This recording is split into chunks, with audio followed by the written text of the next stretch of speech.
आज लगा रहे पिల్లర్ గైస్. ఇది కూడా కదులుతుంది. ఇది పొలానికి వస్తే వైబే వేరే గైస్. మళ్ళీ అడవి పంది వచ్చి అందుకే ఒక థమ్స్అప్ కూడా కాదు 10 rupees camp. Hey guys, welcome back to my vlog. 2 రోజుల నుంచి ఈ రోజు మళ్ళీ వ్లాగ్ షురూ చేస్తున్నా గైస్. ఎందుకో తెలియదు. సో ఈరోజు గైస్ ఇగో ఆ 9 గుంతలు పిల్లర్ నిలబెడతారు. ఈరోజు మస్తు లేట్ అవుతుంది గైస్. పని మమ్మీ వస్తుంది కానీ పానిసి ఫిల్టర్ వాటర్ కూడా అయిపోయింది. 2 క్యాన్లు ఉన్నాయి, పర్వాలేదు. కాళ్ళన్నీ గట్టిగా అయిపోయినాయి. గోళీలు మింగుతానే జ్వరం మంచిగా అయిపోయింది. కూర ఉల్లిగడ్డ టమాటా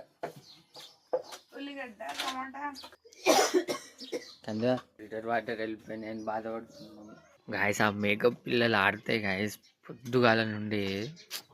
ఎక్సలెంట్ అసలు. చింగ ఎగుడితే మమ్మీ అరే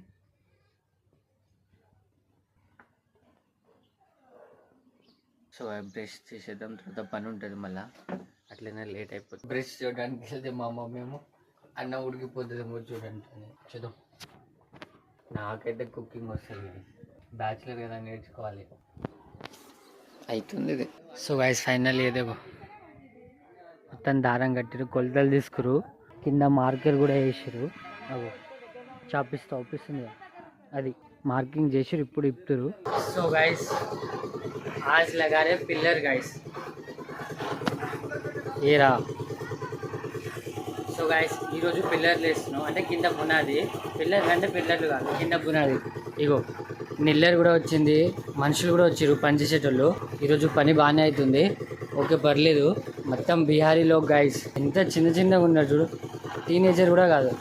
కష్టం ఇట్లయితే. చలో గాయస్ ఇదిగో ఈరోజు పుట్టింగ్ వేసిరు. మొత్తం 9 గంటలు కాసి పుట్టింగ్ అయితే అయిపోయింది. రేపు బాక్సులు కడతారు. మొత్తం బిహారీలో పని అయితే గట్టినే చేసి మా మమ్మీ థమ్స్అప్ పోసి పంపించింది. మమ్మీకి పని చేస్తుంది గాయస్. నేను ఖాళీగా అందుకే బ్లాగ్ తీస్తున్నా. ఎందుకు తిప్పుతున్నో తెలుస్తలేదు గాయస్, కానీ తిప్పుతున్నా.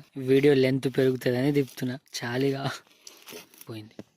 ఇది టాపిక్. సో గైస్ ఈరోజు పని కూడా ఏం లేదు, ఫ్రీ.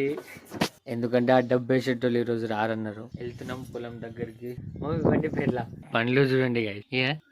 ఇది కూడా కదులుతుంది.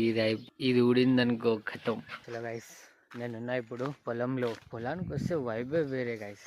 ఎందుకో కానీ ప్రశాంతం ఉంటుంది. ఏ సౌండ్ ఉండదు, బర్డ్ సౌండ్ ఎగ్దం అనిపిస్తుంది. ఇదిగో మ్యాంగో ఇప్పుడే తెంపినా గైస్. గోసతో తెంపిన అస్సలే తెగుతలేదు. అక్కడ ఉండే తెగిపోయింది, మడిలో పడ్డది. పర్లేదు కానీ ఫ్రెష్. ఇగో మమ్మీ ఏమో అక్కడ మళ్ళీ అడవి పంది వచ్చి కొంచెం తొక్కేసి వెళ్ళిపోయింది. సో ఇక మమ్మీ దారం కడుతుంది ఇక అక్కడ సైడ్ మొత్తం ఇట్లా రాకుండా ఉండడం కోసం. పొలం దగ్గర గోసనే ఉంటుంది గాయస్ పొలం చేయాలంటే, కానీ సాటిస్ఫాక్షన్ ఉంటుంది, మస్తు ఉంటుంది, ఎగ్దం ఉంటుంది. మమ్మీ గొడ్డలు దేమని పిలుస్తుంది, నేనేమో తేనని. ఇచ్చేద్దాం పద. కట్సయా చూసి వద్దాం, మళ్ళీ తింటుంది. ఇందులో గొడ్డలు ఏడుందిరా, ఏడని ఎత్తుకాలి గాయస్. ఇందులో గొడ్డలే లేదు. లేదు అస్సలకే లేదు. మమ్మీకి చెప్తే చేయా చేజాయా. అందులో అయితే గొడ్డలు లేదు. మమ్మీ దగ్గరికి వెళ్దాం. అగో మమ్మీ ఆడుంది. మమ్మీకి ఫోన్ చేసి చేయాలంట. ఆల్మోస్ట్ అయింది గాయస్. వచ్చేసిన వడ్లు. బియ్యం వస్తాయి ఇక. సార్ మాకు కాలేదండి, మన వల్ల కాదు ఇట్లాంటి పని చేయడం. ఇదిగో గాయస్ మమ్మీ పెట్టింది ఆడ సంచి, ఈడ సంచి, ఇక్కడ ఒకటి. ఇగో ఇది కాలువ గాయస్. ఇంట్లో నుండి వస్తుంది అడవి పంది. మమ్మీ వెళ్తుంది, మనం వెళ్దాం. బోర్ నీళ్ళు తాగుదాం. ఫిల్టర్ వాటర్ కంటే బెటర్ గాయస్. బోర్ నీళ్ళు తీయగా ఉంటుంది. పైపు డైరెక్ట్ గుంతలో పెట్టేసి అదే నిండిపోతుంది. అట్లా పెట్టేసిన మస్తు ఎండ ఉంది గాయస్. ఎండనా ఇది? ఓ కొడుక సుక్కలు చూసుకుంటున్నాం ఇంట్లో. అందుకే ఒక థమ్స్అప్ కూడా కాదు 10 రూపీస్ క్యాంప్. పవర్ అప్ చేసుకొని బంద్ చేయాలి. హలో గాయస్ చెప్తా అయిపోయినా. Mummy cooking. ఇప్పుడు బ్లాగ్ ఏం చేస్తాం.